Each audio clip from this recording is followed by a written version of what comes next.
네, 안녕하세요. 여러분의 사업 파트너 정광진 대표 변호사입니다. 오늘은 동업계약서 없이 동업을 시작했을 때 맞닥뜨릴 수 있는 최악의 상황에 대해서 말씀을 드려보려고 합니다. 동업을 시작할 때 이런 말을 자주 하죠. 우리 5대5로 하자. 또는 일단 먼저 시작을 하고 수익이 발생하면 공평하게 나누자. 우리 사이에 굳이 계약서까지 쓸 필요가 있냐. 그런데 실제 분쟁이 생기면 이런 말들은 사실 큰 의미가 없습니다. 왜냐하면 법원은 단순히 우리가 동업이었다라는 말만으로는 동업 관계를 인정하지 않기 때문입니다.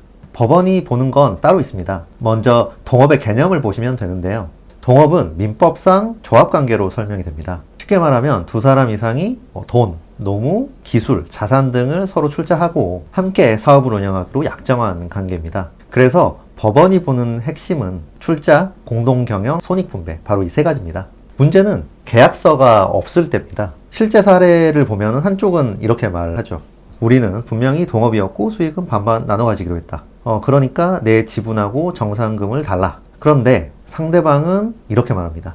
동업이 아니었고 저 사람은 나를 그냥 도와준 거다. 혹은 저 사람이 준 돈은 출자금이 아니라 단순 투자금이다. 야, 나는 50%를 정산해 주기로 한 사실이 없다. 이때 법원은 누구 말을 믿을까요? 이 경우에는 말만으로는 부족하고 당연히 근거 자료가 있어야 됩니다.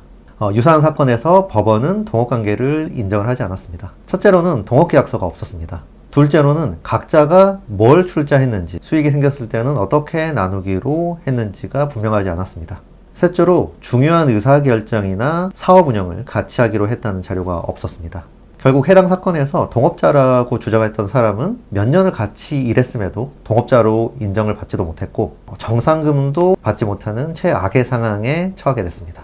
바로 이런 게 동업계약서 없이 사업을 시작했을 때 발생하는 가장 무서운 지점입니다. 돈을 얼마나 받을 수가 있냐의 문제가 아니라 내가 동업자였다는 사실 자체가 흔들릴 수가 있습니다.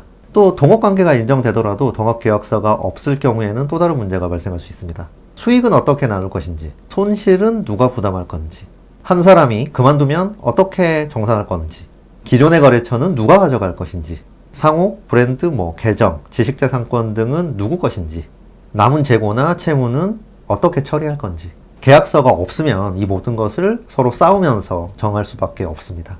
그래서 동업계약서에는 최소한 5가지는 들어가야 됩니다. 첫째, 각자의 출자 내용입니다. 누가 얼마를 낼 것인지, 만약에 돈이 아니라고 하면 기술이나 노무를 어떻게 제공할 건지를 정해놔야 됩니다. 둘째는 지분과 손익분배 비율입니다. 수익은 어떻게 나누고 손실은 누가 어떻게 부담할 것인지도 당연히 정해놔야 됩니다. 셋째는 업무 분장과 의사결정 방식입니다. 누가 영업을 맡을 건지, 누가 자금을 관리하고 중요한 의사결정은 어떻게 결정할 것인지를 반드시 정해놔야 됩니다. 넷째는 돈 관리 방식입니다. 공동계좌를 쓸 거냐, 비용 지출은 어떻게 승인할 거냐, 정산자료는 어떻게 공유를 할 것인지를 정해놔야 됩니다. 다섯째로는 동업관계를 종료할 때 정산 방법입니다. 만약에 한 사람이 나가고 싶다거나 사업이 잘 안 돼서 종료를 한다거나 했을 경우에 남은 자산이나 빚 같은 경우에는 서로 어떻게 정리를 할 것인지 이 부분을 반드시 정해놔야 됩니다. 동업계약서라는 것은 서로를 의심해서 쓰는 문서가 아닙니다. 오히려 서로의 관계를 지키기 위해서 쓰는 문서이고 기준을 정해두는 안전장치입니다. 사실 처음에는 사이도 좋고 말도 잘 통하기 때문에 이거 계약서를 꼭 작성해야 되냐라는 생각이 드실 수도 있습니다. 하지만 동업은 시작하는 것보다 유지하고 끝내는 게 훨씬 더 어렵습니다. 수익이 나기 시작하면 그때부터 서로의 기여도에 대한 생각이 좀 달라질 수 있고 손실이 생기면 책임에 대한 생각도 많이 달라집니다. 한 사람이 내가 더 많이 일했다라고 생각하는 순간 처음에 생각했던 5대5라는 거는 깨지기 마련입니다. 정리를 해보자면 동업계약서 없이 동업을 시작하는 경우에는 나중에 단순히 정산이 어려운 정도가 아닙니다. 최악의 경우에는 동업자 지위 자체를 인정받지 못할 수도 있습니다. 또 동업관계가 인정이 되더라도 정산금이나 수익, 손실, 브랜드, 거래처 등을 놓고 다시 동업자와 싸움을 해야 될 수도 있습니다. 그래서 만약에 동업을 생각을 하고 계신다면 반드시 이렇게 생각을 하셔야 됩니다. 친하니까 계약서를 안 써도 된다가 아니라 친하니까 더 명확하게 정리하기 위해서 계약서를 써야 된다고 말입니다.